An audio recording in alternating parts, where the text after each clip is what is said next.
मसाजोगचे सरपंच संतोष देशमुख यांची अपहरण करूनची हत्या करण्यात आली होती। आता या गोष्टीला 16 दिवस 15 दिवस उलटून गेलेले आहे। अजूनही आरोपी मोकालेच आहेत। आता त्यांच्यासोबत त्यांची कन्या आहे, माझ्यासोबत वैभव देशमुख आहे। काय ताई सांगेल की आज 15 दिवस होऊन गेले, 16 दिवस आहे, अजूनही आरोपी मोकालेच आहेत? एवढंच सांगते की तुम्ही लवकरात लवकर आरोपींना अटक करा आणि माझ्या वडिलांना न्याय मिळवून द्या।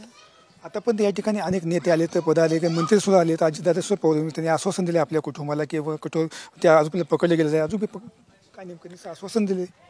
त्यांनी आश्वासन दिले की आम्ही म्हणजे न्याय मिळवून देऊ, पण आज किती वेळ खूप लागतोय। तर मी एवढंच सांगते की लवकरात लवकर ही प्रक्रिया झाली पाहिजे आणि माझ्या वडिलांना न्याय मिळाला पाहिजे। या ठिकाणी पहिल्यांदा आपण एसपीची देखील तात्काळ बदली करण्यात आली होती, नवीन एसपी देखील देण्यात आहे। या संपूर्ण तपास आता सीआयडीकडे दिलेला आहे, कसं पाहता?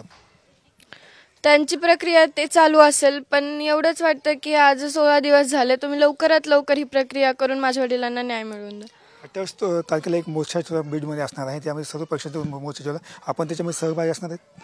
हो, आम्ही सर्वजण त्या मोर्चात जात आहोत आणि मी तुम्हाला एकच विनंती करते की तुम्ही पण मोठ्या संख्येने त्या मोर्चामध्ये सहभागी राहा आणि मग लवकरात लवकर माझ्या वडिलांना न्याय मिळवून द्या।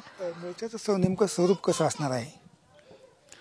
तो मोर्चा डॉक्टर बाबासाहेब आंबेडकर चौकातून निघणार आहे आणि त्याच्यामध्ये खूप लोक सहभाग करतील अशी मी विनंती करते।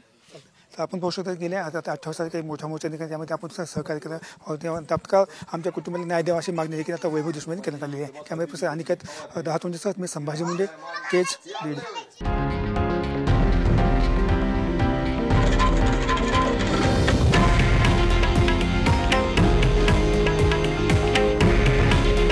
हे आहे देशातील नंबर 1 न्यूज नेटवर्क आणि आपण पाहत आहात TV9 मराठी। काळजी तुमची, हित महाराष्ट्राचं।